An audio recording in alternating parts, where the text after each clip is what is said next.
Sir ನಮಸ್ಕಾರ. ನಮಸ್ಕಾರ. ಹೇಳಿ ಸರ್ ಹೇಳಿ ಸರ್, ಏನಾಗಿದೆ ಟ್ರೀಟ್ಮೆಂಟ್? ಇಲ್ಲಿ ಬಂದು ಬಂದ ಮೇಲೆ ನಾನು ಭಾಳ ರಿಲೀಫ್ ಸಿಕ್ಕಿದೆ ಶಂಕರ್. ಓಕೆ. ನನಗೆ ನೀವು 4 ಕಟ್ ಹಾಕಿದ್ರಲ್ಲ, 2ನೇ ಕಟ್ಟಲ್ಲೇ ನನಗೆ ರಿಲೀಫ್ ಸಿಕ್ತು. ಓಕೆ. ಈಗ ನನ್ನ 2ನೇ ಕಟ್ಟ 3ನೇ ಕಟ್ಟಲ್ಲಿ ಸ್ವಲ್ಪ ನಡೆಸಿದ್ರಿ, 4ನೇ ಕಟ್ಟಲ್ಲಿ ವಾಕ್ಯ ಮಾಡಿಸಿದ್ದೀರ. ಬೇರೆದನ್ನ ನಾನು ಥಿಂಕ್ ಮಾಡಿಬಿಟ್ರೆ ಇಲ್ಲಿ ಟ್ರೀಟ್ಮೆಂಟ್ಗೆ ಅದೆಷ್ಟು ಬೆಲೆ ಕೊಡಬೇಕೋ ನಮಗೆ ಗೊತ್ತಿಲ್ಲ, ಆ ಥರ ಟ್ರೀಟ್ಮೆಂಟ್ ಕೊಟ್ಟಿದ್ದೀರಾ. ಅರ್ಥ ಆಯ್ತಾ? ನಾನು ಇಲ್ಲಿವರೆಗೂ ನೋಡಿದಂಥ ಟ್ರೀಟ್ಮೆಂಟಲ್ಲಿ ಇದು ನಂಬರ್ 1 ಅಂತ ನಾನು ಅಂದ್ಕೊಂಡಿದ್ದೀನಿ ಬೆಂಗಳೂರಿನಲ್ಲಿ. ಯಾರೇ ಆಗಲಿ ನಿಮ್ಗೆ ಏನೇ ಇದ್ರೂ ಇಲ್ಲಿ ಬನ್ನಿ. ಯಾಕಂದರೆ ಇವ್ರು ಟ್ರೀಟ್ಮೆಂಟ್ ನೋಡಿಬಿಟ್ರೆ ನಿಮ್ಗೆ ಸ್ವಲ್ಪ ಸ್ಟಾರ್ಟಿಂಗ್ ನೋವು ತಿನ್ಬೋದು, ಆಮೇಲೆ ನೀವು ನೋವೇ ತಿನ್ನಲ್ಲ.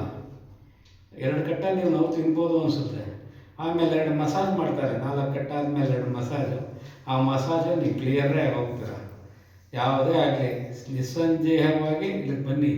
ವರ್ಣ ಟ್ರೀಟ್ಮೆಂಟ್ ಅಂತ ಪುತ್ತೂರು ಕಟ್ ಸರ್ವಿಸ್, ಇದು ಇದು ಎಲೆಕ್ಟ್ರಾನಿಕ್ ಸಿಟಿ ಹತ್ರ ಇರೋದು. ಬನ್ನಿ, ನಿಮ್ಗೆ ಏನೇ ಒಂದು ಇದ್ರೂ ತೋರಿಸ್ಕೊಡಿ. ಇವ್ರ ಹತ್ರ ಇವ್ರ ಕೈಗುಣ ತುಂಬ ಚೆನ್ನಾಗಿದೆ. ಶಂಕರ್ ಅಂತ ಇವ್ರ ಹೆಸರು. Varna treatment. Thank you. Okay, thank you sir.